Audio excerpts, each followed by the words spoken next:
ओम नारायण नारायण नारायण नारायण। सब मित्रों को राम राम। सबका स्वागत है दोस्तों, कैसे हैं आप सब। तो दोस्तों 2 दिन पहले छावा फिल्म के 1 मिनट और 13 सेकंड के टीजर को यूट्यूब पर रिलीज किया गया। हिंदवी स्वराज्य संस्थापक हमारे छत्रपति शिवाजी महाराज के सुपुत्र धर्मवीर छत्रपति संभाजी महाराज के जीवन पर यह फिल्म आधारित होने वाली है। पिछले 2 दिनों में बहुत सारे मित्रों के कमेंट्स आए कि इस टीजर के बारे में मैं बात करूं, चर्चा करूं। वैसे देखिए, आज से ठीक 1.5 वर्ष पहले पिछले वर्ष 24 जनवरी को इस फिल्म को अनाउंस किया गया था और तभी मैंने इस पर वीडियो बनाया था। उस समय इस प्रोजेक्ट को लेकर के जो भी मेरे विचार थे या जो भी मेरे मन में संदेह थे, उनमें से कुछ मुद्दों के बारे में मैंने तब चर्चा की थी। अब जब टीजर रिलीज हो गया है, फिल्म के कुछ दृश्य भी हमें यहाँ पर दिख रहे हैं, तो थोड़ा विस्तार से जो भी मेरे मन में संदेह है इस प्रोजेक्ट को लेकर के, उनके बारे में विस्तार से थोड़ा सा हम बात करते हैं, चर्चा करते हैं। जैसे कि ये फिल्म किस नॉवेल पर आधारित है, उसके लेखक कौन है, इसके डायरेक्टर, राइटर, प्रोड्यूसर, इन सब के बारे में हम बात करने वाले हैं। क्योंकि देखिए, कोई भी ऐतिहासिक फिल्म हो या जिन फिल्मों के बारे में कहा जाता है कि ये सत्य घटना पर आधारित फिल्म है, ट्रू इवेंट्स पर आधारित फिल्म है, ऐसे फिल्मों में सबसे ज़्यादा एक ही बात मायने रखती है कि इतिहास को या उस घटना को किस दृष्टिकोण से प्रस्तुत किया गया है। जैसे कि इतिहास की अगर हम बात करें, विशेषतः भारतीय इतिहास की अगर हम बात करें, तो इसके 3 पहलू हमें देखने को मिलते हैं। एक तो विदेशी आक्रांताओं के द्वारा लिखा गया इतिहास, दूसरा भारत के राष्ट्रवादियों के द्वारा लिखा गया इतिहास, और तीसरा वामपंथियों के द्वारा लिखा गया इतिहास। अब कई लोगों को राष्ट्रवादियों के द्वारा लिखा गया जो इतिहास है वो झूठा लगता है, क्योंकि उनके अनुसार तो राष्ट्रवादी तो फांसीवादी होते हैं, स्काउंड्रल्स होते हैं, कट्टरपंथी होते हैं, सांप्रदायिक होते हैं। उन्हें लगता है कि राष्ट्रवादी तो हेट फैलाने के लिए कुछ भी लिख करके रख देते हैं। तो चलो, राष्ट्रवादियों के द्वारा लिखा गया इतिहास नहीं मानना है तो कम से कम विदेशी आक्रांताओं ने जो लिख करके रखा है वही मान लो। उन्होंने तो निर्लजता के साथ में बड़े गर्व से लिख करके रखा है कि भाई हमने आइडल वर्शिपर्स के मंदिरों को कैसे तोड़ा, यहां पर कैसे हत्या, लूट, बलात्कार हमने किए, कैसे हमने हिंदुओं का नरसंहार किया, जनियों के ढेर हमने कैसे लगाए। ये तो गर्व के साथ में विदेशी आक्रांताओं ने लिख करके रखा है। पर दुर्भाग्य की बात यह है कि वो दृष्टिकोण भी कभी सामने नहीं आने दिया जाता। हाँ, सामने स्वतंत्रता के बाद में सामने कौन सा दृष्टिकोण रखा गया? वामपंथियों के दृष्टिकोण से लिखा गया इतिहास, जो पूर्ण रूप से शुगर कोटेड तो था ही, परंतु ऊपर से उन्हीं विदेशी आक्रांताओं का महिमा मंडन भर भर कर उसमें लिख करके रखा था। और इसी कारण से फिर आपने देखा होगा, कभी कोई कहता है कि भाई रक्षाबंधन तो मुगलों की देन है, इस देश की खाद्य संस्कृति तो मुगलों की देन है, इस देश की वास्तुकला तो मुगलों की देन है। इस प्रकार की अनाप शनाप, अनर्गल, बिना सर पैर की बातें आप आए दिन सुनते ही होंगे। और देखिए, ये जो गलत इतिहास हम पढ़ते हैं ना, पढ़ते हुए बड़े होते हैं, उस कारण से एक बहुत बड़ा वर्ग ऐसा है जो अपने आप को इतना कूल मानता है, मॉडर्न मानता है, आधुनिक मानता है, प्रोग्रेसिव मानता है कि उन विदेशी आक्रांताओं का महिमा मंडन करना उन्हें गर्व की बात लगती है। महिमा मंडन ना भी करना हो तो भी एक अपने आप को हमेशा सो कॉल्ड न्यूट्रल दिखाने का कीड़ा काटा हुआ होता है। जैसे कि तानाजी फिल्म के समय आपने एलिट क्रिटिक का वो रिव्यू देखा होगा, है ना। उस रिव्यू के एंडिंग में देखिए क्या बात कही है कि भाई ये रिलीजन को बीच में लाने की क्या आवश्यकता है, ये तो बस टेरिटरी के लिए लड़ाई थी, रिलीजन को बीच में क्यों लाया गया। और ये जो विलन है, इसको मांस खाते हुए या महिलाओं के पीछे बस ऐसा लस्टफुल क्यों दिखाया। हाँ, ये कीड़ा काट जाता है। फिर उनकी भी गलती नहीं है, उन एलिट्स की, वोक्स की। क्या मतलब, बचपन से जब वही पढ़ते हुए बड़े होते हैं तो ऐसी ही बातें दिमाग से निकलती है कि रिलीजन को बीच में क्यों लाया, टेरिटरी के लिए लड़ाई थी। हमारे महाराज, हमारे छत्रपति शिवाजी महाराज, वो कोई टेरिटरी के लिए या किसी राज्य की सत्ता के लिए नहीं लड़ रहे थे, वो देव, देश और धर्म के लिए लड़े थे। हाँ, महाराज के बारे में ये कहना कि वो किसी राज्य की सत्ता के लिए लड़े, ये उनका कितना बड़ा अपमान है। मतलब ऐसी बातें जो लोग करते हैं ना, क्या यार, छोड़ो, क्या गुस्सा करना उन पर, छोड़ो। मतलब दया आती है ऐसे लोगों पर, सच में, बस यही कहूँगा मैं। तो कहने का तात्पर्य यह है कि जब भी कोई ऐतिहासिक फिल्म हो तो उसमें कहीं चलो दिखा भी दिया विदेशी आक्रांताओं के अत्याचार, परंतु उसके पीछे का उद्देश्य टेरिटरी के लिए लड़ाई दिखा दिया। तो हमारे महाराष्ट्र में भी कुछ सेक्युलर राजनेता ऐसे हैं जो कहते हैं कि भाई मुगल तो बस ज़मीन के लिए लड़ रहे थे। हाँ, ज़मीन के लिए लड़ रहे थे, टेरिटरी की लड़ाई थी। और छत्रपति संभाजी महाराज को धर्मवीर नहीं कहना चाहिए। हाँ, ये बातें भी हमारे ही महाराष्ट्र के कुछ सेक्युलर राजनेता ऐसे हैं जिन्हें पीड़ा होती है छत्रपति संभाजी महाराज को धर्मवीर कहने के बाद में। तो इसी कारण से महत्वपूर्ण है कि इतिहास को किस दृष्टिकोण से प्रस्तुत किया गया है। तो ये फिल्म किस नॉवेल पर आधारित होने वाली है या उसके लेखक कौन है उस नॉवेल के, उस पर बाद में आते हैं। पहले डायरेक्टर, राइटर और प्रोड्यूसर, उनके बारे में चर्चा करते हैं। नॉवेल के बारे में इसलिए बाद में बात कर रहा हूँ क्योंकि वो सेकेंडरी, द्वितीय चर्चा का विषय है। क्योंकि हमने कई बार देखा हुआ है कि सामने कहा तो जाता है कि इस नॉवेल पर या इस पुस्तक पर फलानी फलानी फिल्म आधारित है, परंतु पुस्तक में तो कुछ और ही होता है, फिल्म में इनका और ही कुछ चलता रहता है। इसका सबसे बड़ा उदाहरण तो राजी जैसी फिल्म है। आज से करीब 6 या 7 वर्ष पहले जब राजी रिलीज हुई थी ना, उस समय पूरे यूट्यूब पर केवल हमारा ही चैनल एक ऐसा था जिसने उस फिल्म को एक्सपोज किया था। पूर्व नौसेना अधिकारी हरिंदर सिक्का जी की कॉलिंग सहमत नाम की पुस्तक के ऊपर राजी आधारित है, बराबर ना, परंतु पुस्तक में तो कुछ और ही है, फिल्म में इनका कुछ और ही प्रोपेगेंडा चल रहा था। और फिल्म रिलीज होने के बाद भी वर्षों तक हमने उस फिल्म के प्रोपेगेंडा के बारे में बार बार मैंने चर्चा की हुई है। इसलिए नॉवेल या उसके लेखक के बारे में बाद में बात करते हैं। सबसे पहले शुरुआत करते हैं फिल्म के जो डायरेक्टर है, छावा के डायरेक्टर लक्ष्मण उतेकर, उनके बारे में बात करते हैं। वे मराठी है, पर 2 मराठी फिल्में और 3 हिंदी फिल्मों को उन्होंने डायरेक्ट किया हुआ है। तो उनकी सबसे पहली जो हिंदी फिल्म थी वो थी लुका छुपी, एक बहुत ही भयानक प्रोपेगेंडा फिल्म मैं उसे कहूँगा, लुका छुपी को। उस फिल्म में बहुत सारे प्रोपेगेंडा थे, एक एक करके चर्चा करते हैं। एक संस्कृति रक्षक मंच नाम की पार्टी दिखाई है, हाँ, और उस पार्टी को कट्टर हिंदुत्ववादी पार्टी दिखाई, कट्टरवादी सोच वाला दिखाया है उस पार्टी को, जो संस्कृति की रक्षा की बात करते हैं। मतलब संस्कृति की रक्षा की बात करने वाले कैसे कट्टर होते हैं और मुस्लिम विरोधी है, लिव इन वगैरह में रहते हैं, उनका वो विरोध करते हैं। और लिव इन के विरोध की प्रेरणा कहाँ से मिलती है? संस्कृति रक्षक मंच पार्टी को बॉलीवुड का एक बहुत बड़ा सुपरस्टार फिल्म में दिखाया है, नजीम खान करके। तो वो लिव इन का खुलकर सपोर्ट करता है, बहुत ही ब्रॉड माइंडेड लिबरल दिखाया है बॉलीवुड के उस सुपरस्टार नजीम खान को, तो लिव इन का सपोर्ट करता है। तो इससे संस्कृति रक्षक मंच कट्टर हिंदुत्ववादी पार्टी को प्रेरणा मिलती है कि चलो हम अब लिव इन का विरोध करेंगे। और उसका जो प्रमुख है संस्कृति रक्षक मंच का, विष्णु त्रिवेदी नाम का पात्र है वो। अब उसका परिवार कैसे दिखाया आप देखिए, अल्ट्रा कंजर्वेटिव परिवार। उस परिवार की महिला यहाँ तक ऐसे घूंघट नीचे करके रखती है, कैसे महिलाओं को दबा करके रखते हैं घिनौने कट्टरपंथी हिंदू जो संस्कृति की रक्षा की बात करते हैं। तो ये संस्कृति रक्षक मंच उस फिल्म में दिखाया गया है। फिल्म में जो कार्तिक आर्यन का पात्र है ना, विनोद करके, उसका एक जिगरी मित्र दिखाया है, अब्बास शेख उस पात्र का नाम है। अपार शक्ति खुराना ने कैरेक्टर प्ले किया है।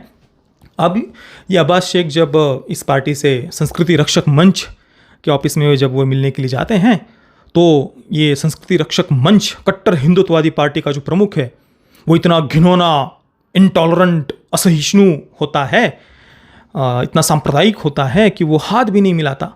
अपार शक्ति खुराना का जो अब्बास शेख का कैरेक्टर है ना, उसके साथ वो हाथ तक नहीं मिलाता।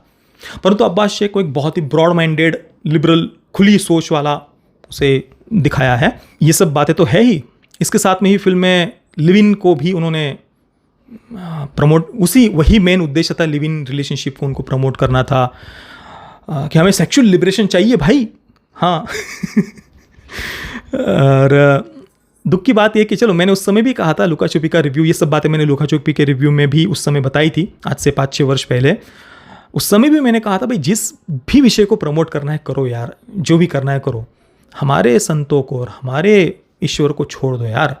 परंतु फिल्म में लिव इन रिलेशनशिप को प्रमोट करने के लिए, सेक्सुअल लिबरेशन को प्रमोट करने के लिए उन्होंने भगवान श्री कृष्ण और गोपियों का संदर्भ दिया है। किस हद तक की विकृत मानसिकता होगी सोचिए उस फिल्म को बनाने के पीछे की, किस हद तक की घिनौनी, गिरी हुई, निकृष्ट मानसिकता होगी। मैंने उस समय काफ़ी विस्तार से चर्चा की हुई लुका छुपी के रिव्यू में। थोड़ा संक्षेप में अगर बताऊं तो भगवान श्री कृष्ण केवल 11 वर्ष की आयु तक वृंदावन में रहे, और 11 वर्ष की आयु के बाद में जब वृंदावन छोड़ा, उसके बाद आजीवन वे कभी वृंदावन लौट करके नहीं आए। और 11 वर्ष की आयु तक, यानी बाल्यावस्था की जो बाल लीलाएं हैं ईश्वर की, उसका भागवत पुराण में उल्लेख आता है। और जो गोपियों का जो उल्लेख आता है ना, वे कोई भगवान श्री कृष्ण की मौसी थी, कोई चाची थी, गांव की जो महिलाएं हैं जो भगवान श्री कृष्ण से 15, 20, 25, 30 वर्ष बड़ी थी, उन्हें गोपियाँ कहा गया है। और राधा जी का भी जो कुछ उल्लेख आता है वो भी भगवान श्री कृष्ण से बड़ी ही उन्हें कहा है। और भगवान श्री कृष्ण के प्रति गोपियों का जो प्रेम है वो भक्त और भगवान का विशुद्ध, निष्कलंक, निस्वार्थ, निष्कपट ऐसा प्रेम बताया है। हाँ, शुद्ध विशुद्ध प्रेम बताया है। तो गोपियों का प्रेम इतना विशुद्ध था, इतना वैराग्य से भरा हुआ था, उसमें वासना होगी, काम वासना के बारे में सोचना भी एक जघन्य अपराध, भयानक महापाप मैं कहूँगा, क्योंकि गोपियों का प्रेम इतना विशुद्ध था, इतना वैराग्य से भरा हुआ था। भक्ति की शुरुआत ही ज्ञान और वैराग्य से होती है। गोपियों के भक्ति में वो वैराग्य था, कोई आसक्ति नहीं थी, कोई वासना नहीं थी, निष्कलंक प्रेम था। 11 वर्ष की आयु में जब भगवान श्री कृष्ण ने वृंदावन को छोड़ा, उसके बाद वे कभी वृंदावन लौट कर नहीं गए और ना ही गोपियों ने कभी वृंदावन छोड़ा। इतना वैराग्य था उनकी भक्ति में। और बाद में श्रीमद् भागवत पुराण में ही उल्लेख आता है, उद्धव जब जीवन मुक्ति के मार्ग के बारे में, जीवन के उद्धार के बारे में भगवान श्री कृष्ण से पूछते हैं, तो भगवान श्री कृष्ण कहते हैं कि गोपियों से भक्ति का सही मार्ग क्या है, कैसे भक्ति में वैराग्य होता है, जीवन मुक्ति कैसे भक्ति मार्ग से जल्द से हम प्राप्त कर सकते हैं, ये गोपियों से जाकर के पूछो। तो उद्धव जब गोपियों से मिलने के लिए गए तब उन्होंने कहा कि कैसे वैराग्य से परिपूर्ण उनकी भक्ति है। हाँ, तो उस प्रेमा भक्ति का उल्लेख आता है। परंतु हमारे liberal film makers sexual liberation को, लिव इन रिलेशनशिप को प्रमोट करने के लिए भगवान श्री कृष्ण और गोपियों का उल्लेख करते हैं। कितनी विकृत मानसिकता। यही नहीं, संतों को तक नहीं छोड़ा भाई। संत कबीर जी का जो दोहा है ना, 2.5 आखर प्रेम के पढ़े सो पंडित होई, पोती पढ़ पढ़ जग मुआ, पंडित भयाना कोई, 2.5 आखर प्रेम का पढ़े सो पंडित होई। वहाँ पर संत कबीर जी प्रेमा भक्ति का उल्लेख कर रहे हैं कि ज्ञान, अपने अध्यात्म के उच्च शिखर तक पहुंचने के 3 मार्ग बताए गए हैं, ज्ञान योग, कर्म योग, भक्ति योग। ये प्रमुख 3 मार्ग है। तो ज्ञान योग का जो मार्ग है ना वो बहुत शुष्क है, क्योंकि उसमें तर्क है, ज्ञान की चर्चा है, वेदांत दर्शन का अभ्यास है कि मैं शरीर नहीं हूँ, मैं चित्त नहीं हूँ, मैं मन नहीं हूँ, बुद्धि नहीं हूँ, चित्त नहीं हूँ, अहंकार नहीं हूँ, मैं मन में उठने वाली वृत्तियाँ नहीं हूँ, मैं उन वृत्तियों का दृष्टा हूँ। तो बहुत शुष्क मार्ग है ज्ञान योग का। भक्ति का मार्ग रसमय है। जो तपस्वी वेदांत दर्शन का अभ्यास करते करते वर्षों तक तपस्या करने के बाद भी जो रस उनके अंदर नहीं आता, वो रस प्रेमा भक्ति से तुरंत आ जाता है। भक्तियों के मार्गों को सुगम बताने के उद्देश्य से संत कबीर जी ने वो बात कही है। परंतु उसका उल्लेख, उसका उपयोग भी, उस दोहे का उपयोग भी इन्होंने sexual liberation, live in relationship को प्रमोट करने के लिए किया है। ऐसी विकृत मानसिकता वाली फिल्म थी लुका छुपी। उसके बाद लक्ष्मण उतेकर उनकी मिमी आई, ज़रा हट के ज़रा बच के आई, परंतु उनका विषय ही अलग था। वो ना इतिहास ना संस्कृति, उनमें ऐसा कुछ था नहीं। भले ही मिमी उसकी, वो मुझे पसंद आई थी उसकी कुछ बातें, क्योंकि कुछ बातों को जिस प्रकार से उसमें प्रस्तुत किया है ना वो मुझे पसंद आया था, परंतु उसमें ना कुछ ऐतिहासिक ऐसा कुछ संदर्भ था, तो उसके आधार पर हम छावा को जज नहीं कर सकते। परंतु हाँ, लुका छुपी में जो बातें उन्होंने दिखाई है, मतलब संस्कृति की रक्षा की बात करने वाले कैसे कट्टरपंथी घिनौने दरिंदे होते हैं, और बाकी मुस्लिम दृष्टिकोण भी भर भर कर, कूट कूट कर फिल्म में भरा गया है।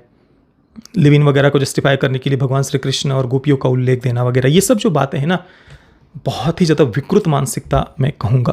कोई कहेगा कि भाई वो तो डायरेक्टर थे, परंतु ये बिल्कुल बचकाना आर्गुमेंट हुआ। बहुत सारे डायरेक्टर या एक्टर्स वगैरह ऐसे होते हैं जो क्रिएटिव डिफरेंसेस के नाम पर किसी प्रोजेक्ट को छोड़ देते हैं। तो ये बिल्कुल बचकाना आर्गुमेंट है कि तो डायरेक्टर है, वो राइटर अलग था वगैरह वगैरह। नहीं, उतना तो समझ होती है ना किसी को भी कि मैं क्या बना रहा हूँ, क्या प्रेजेंट कर रहा हूँ। तो चलो, अब राइटर के बारे में अगर हम चर्चा करें तो छावा के जो लेखक है ऋषि विरमानी, उनका नाम हमें पढ़ने को मिलता है विकिपीडिया पर। उनके बारे में जब मैंने IMDb पर सर्च किया तो उनके राइटिंग क्रेडिट्स में कई सारी फिल्मों के नाम पढ़ने को मिलते हैं, जैसे कि सफ़ेद, घूमर, लव स्टोरीज 2, चुप और मैं अटल हूँ का भी उल्लेख यहाँ पर देखने को मिलता है। इनमें से कुछ के उन्होंने स्क्रीन प्ले लिखे हुए हैं, कुछ के डायलॉग लिखे हुए हैं, कुछ की कहानी लिखी हुई है। को राइटर है वो, ठीक है ना। अब जैसे कि सफ़ेद की अगर हम बात करें तो LGBTQ एजेंडा पर आधारित थी वो फिल्म। घूमर की बात करें तो सामने तो स्पोर्ट्स ड्रामा था, परंतु उसमें भी बीच में ही ज़बरदस्ती रेडिकल जेंडर आइडेंटिटी का एजेंडा उन्होंने डाल दिया था घूमर में। क्या आवश्यकता थी? कुछ भी, कुछ भी, कोई मतलब ही नहीं था उस सीन का, पर ज़बरदस्ती डालना है। उसके बाद लव स्टोरीज 2 में जो 4 शॉर्ट फिल्म्स थी ना, उसमें से जो मेड फॉर ईच अदर वाला जो सेगमेंट था, जिसमें वो दादी नहीं क्या वो कहती है टेस्ट ड्राइव लेनी चाहिए शादी से पहले, हाँ हाँ, उसका स्क्रीन प्ले इन्होंने लिखा हुआ था। और मैं अटल हूँ की बात करें तो भाई उसका तो बहुत लंबा हो जाएगा अगर मैं उसमें चर्चा करने लग जाऊँगा कि पहले क्या हुआ बाद में क्या हुआ। आप मेरा मैं अटल का रिव्यू देख लेना, वहाँ पर मैंने विस्तार से इसके बारे में चर्चा की हुई है। तो ना यहाँ से भी कुछ ऐसा पॉजिटिव सोचूं मैं छावा के बारे में, ऐसा तो कुछ मुझे दिखाई नहीं दिया, राइटर की भी अगर हम बात करें तो। और प्रोड्यूसर्स मैडॉक फिल्म्स के द्वारा इसे प्रोड्यूस किया जा रहा है, दिनेश विजन। अब क्या कहूँ मैं, मतलब अभी स्त्री 2 देखने के बाद में तो मेरा मन ही उठ गया है, सीरियसली मन उठ गया है। वैसे भेड़िया भी जब आई थी तब उसमें जो उन्होंने ज़बरदस्ती कम्युनिस्ट विचारधारा को प्रमोट किया था। मुंजा में तो कुछ डायरेक्टली ऐसा मुंह पर नहीं था, पर सटल वे में उन्होंने वही बहुत ही, जो ओवरऑल पूरी फिल्म सटल थी काफ़ी, परंतु एक ज़बरदस्ती जो बात डाली थी ना। आप मेरा मुंजा का रिव्यू देखिए, क्योंकि वो संक्षेप में मैं बता नहीं पाऊंगा, मुंजा के रिव्यू में चर्चा की हुई, आप देख लीजिए। नहीं पसंद आई थी वो बात मुझे। ओवरऑल फिल्म कुछ अलग यूनिक देखना है, ओवरऑल अच्छी थी मुंजा फिल्म, पर वो पता चल जाता है कि क्यों वो किस्म का कीड़ा क्यों काटा हुआ होता है, समझ में नहीं आता। चलो मुंजा में तो सटल थी वो बात, स्त्री 2 में तो पूरा का पूरा सेकंड हाफ इन्होंने डेडिकेट कर दिया है भाई अपने वोक एजेंडा के लिए। मतलब तथाकथित पितृसत्ता के नाम से छाती कूटना, संस्कारों की जो बातें करते हैं ना, वो कैसे महिलाओं को दबा करके रखते हैं, कुचल करके रखते हैं, उसके विरुद्ध उनको क्रांति विद्रोह वगैरह जो कुछ भी लाना था, ऐसे संस्कृति के संस्कारों की बातें करने वाले जो लोग कैसे सरकटे दानव की तरह होते हैं, ये कुल मिलाकर उन्होंने सिंबॉलिक वे में दिखाने का प्रयास किया है। जैसे कि चंदेरी गांव के जो भी लोग हैं वो जब इस सरकटे दानव के उससे ऑब्सेस्ड हो जाते हैं, पोजेस हो जाते हैं ना, उसके प्रभाव में जब आ जाते हैं, उसके बाद में वे गांव की महिलाओं को दबा करके रखने लग जाते हैं, संस्कारों की बातें करने लग जाते हैं, गांव में पॉर्न फिल्मों के पोस्टर्स उन पर कालिक पोतने लग जाते हैं, और ये सरकटा दानव सिगरेट पीने वाली लड़कियों को उठा करके ले जाता है। या तमन्ना भाटिया का जो कैरेक्टर है वो जो कुछ चरित्रहीन ठरकियों के सामने अश्लील डांस करती है, तो उसको आधुनिक सोच के रूप में प्रस्तुत किया है, और इस आधुनिक सोच से ये सरकटा दानव परेशान हो जाता है और वो तमन्ना भाटिया को भी उठा करके लेकर के जाता है। और फिर एक पैरेलल यूनिवर्स में उनको मुंडन करके सफ़ेद साड़ी पहना करके बिठा देता है। मतलब ये जो संस्कृति की, संस्कारों की बातें करने वाले जो लोग होते हैं ना, ये कैसे सरकटे दानों की तरह होते हैं और कैसे महिलाओं को दबा करके रखते हैं, ये सिंबॉलिक वे में उन्होंने दिखाया है। मतलब हमारी बहन बेटियां सिगरेट नहीं पीती या कुछ चरित्रहीन ठरकियों के सामने अश्लील डांस नहीं करती, इससे उनको परेशानी हो गई थी, या जो संस्कारों की बातें करते हैं, जो चरित्रवान होने की बातें करते हैं, जो समाज को चरित्रवान होने का संदेश देते हैं, ऐसे लोग सरकटे दानों की तरह होते हैं। यही तो कहने का प्रयास कर रहे हैं ना वो।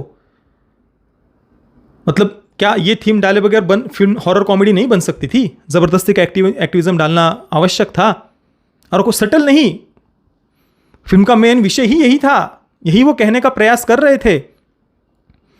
आज हम देख रहे हैं किस प्रकार से महिलाओं के साथ में कितने जघन्य अपराध, ये सब हम देख रहे हैं। और स्वाभाविक सी बात, उसके लिए एक चरित्रवान समाज के निर्माण की आवश्यकता होती है, पर इनको तो संस्कारों की बात करने वाले सरकटे दानों की तरह लगते हैं।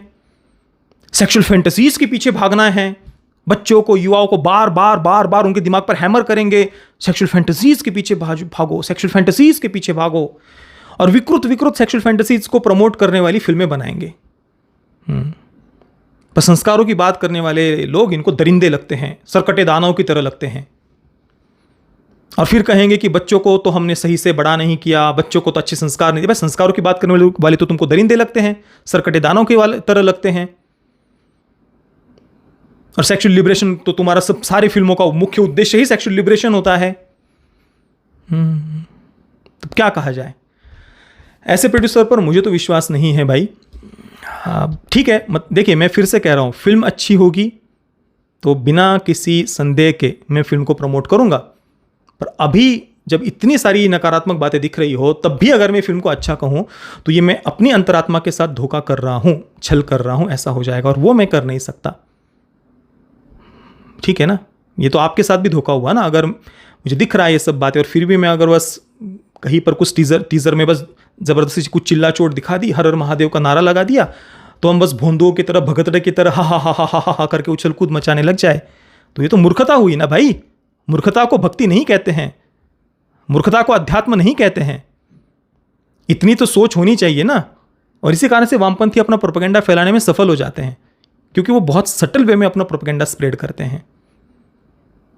तो किसी ने कुछ चिल्ला चोट दिखा दी या कुछ बस नारा लगा दिया और हम बस नाचने लग जाए, तो ये तो ऐसे तो फिर कोई भी आकर के हमारी भावनाओं को एक्सप्लॉइट करके चला जाएगा। तो जब तक फिल्म नहीं आती तब तक भाई मैं तो ना, फिल्म आएगी अच्छी होगी तो मैं अवश्य खुद होकर के प्रमोट करूँगा। इतना तो विश्वास जो मेरे चैनल से जुड़े हुए मित्र हैं उन्हें भी होगा, बराबर। पर अभी कम से कम भाई नहीं सही लग रहा मुझे ये सब कुछ। हाँ, अगर फिल्म के जो डायरेक्टर हैं उन्हें अपनी पिछली लुका छुपी जैसी फिल्म की ओर पश्चाताप हो और वो कहे कि हाँ भाई मैं घिनौनी वामपंथी विचारधारा से था, वोक विचारधारा से था, और अभी मुझे लज्जा है, शर्म है मुझे कि मैं उस विचारधारा से था और अब मैंने उसको बदल दिया है, अभी मैं राष्ट्रवादी विचारधारा से हूँ, तो मैं खुद सपोर्ट करूँगा भाई डायरेक्टर का। वो होना भी चाहिए ना। पर लुका छुपी को भी हम सेलिब्रेट करेंगे और फिर ये ऐसा छावा फिल्म बनाएंगे, अब उसमें क्या दिखाया है क्या नहीं, कहाँ पर कितनी चीज़ों को बैलेंस किया है, अभी हमें कैसे पता। अब इसके नॉवेल के बारे में बात करें तो छावा नाम की नॉवेल के ऊपर ही, उपन्यास के ऊपर ही, कादंबरी के ऊपर ही ये फिल्म आधारित है। शिवाजी सावंत उसके लेखक है, महाराष्ट्र के बहुत प्रसिद्ध लेखक है वे। 3 प्रमुख उनकी उपन्यास प्रसिद्ध है, एक तो छावा, दूसरा मृत्युंजय और तीसरा युगंधर। मृत्युंजय जो, अब देखिए मैंने तो इनमें से एक भी कादंबरी पढ़ी नहीं है, मेरे भाई ने मृत्युंजय और छावा ये दोनों कादंबरी, नॉवेल, उपन्यास पढ़े हुए हैं। मैंने अभी ये वीडियो बनाने से पहले मेरे भाई को ही कॉल किया। मेरे भाई ने भी बहुत कई वर्ष पहले बचपन में उन कादंबरियों को, नॉवेल्स को पढ़ा था। उसे भी कुछ पक्का ऐसा याद नहीं था, पर मेरे भाई ने बताया कि मृत्युंजय में तो खुलकर कर्ण को हीरो बताया है। हाँ, कर्ण को खुलकर, कर्ण का महिमा मंडन मृत्युंजय में देखने को मिलता है। छावा की बात करें तो मेरे भाई ने कहा कि मतलब मुगलों के अत्याचार वगैरह उसमें दिखाए हैं, इतना कुछ मेरे भाई को भी याद नहीं था, पर मुगलों के अत्याचार वगैरह उसमें दिखाए हैं। और इतिहास को कहीं पर ऐसा तोड़ मरोड़ कर गलत तरीके से हो ऐसा कुछ पक्का याद नहीं आ रहा। और छत्रपति संभाजी महाराज, उन्हें भी गर्व के साथ ही प्रस्तुत किया है, ऐसा मेरे भाई ने कहा। अब मैंने जब पढ़ा नहीं है तो उस नॉवेल के बारे में तो मैं कुछ कह नहीं पाऊंगा, और वो जो लेखक है उनकी विचारधारा के बारे में भी मैं नहीं जानता, तो उस पर मैं कोई टिप्पणी नहीं करना चाहूँगा।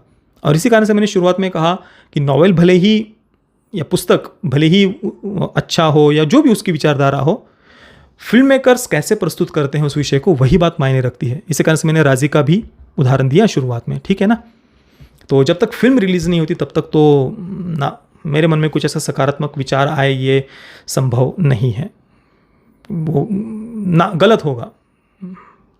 बाकी आप सब मित्रों को अगर ये बातें सही लगी हो तो वीडियो को लाइक और शेयर अवश्य करना। बाकी इस पर आपके विचार क्या है मुझे आप नीचे कमेंट में अवश्य बताना। और जो लेखक है शिवाजी सावंत, उनके बारे में अगर आपको अधिक पता हो, या उनकी छावा इस कादंबरी के बारे में, मृत्युंजय के बारे में अगर आप अधिक जानते हो तो मुझे आप नीचे कमेंट में अवश्य बताना। ये वीडियो देखने के लिए आप सभी मित्रों का बहुत बहुत धन्यवाद।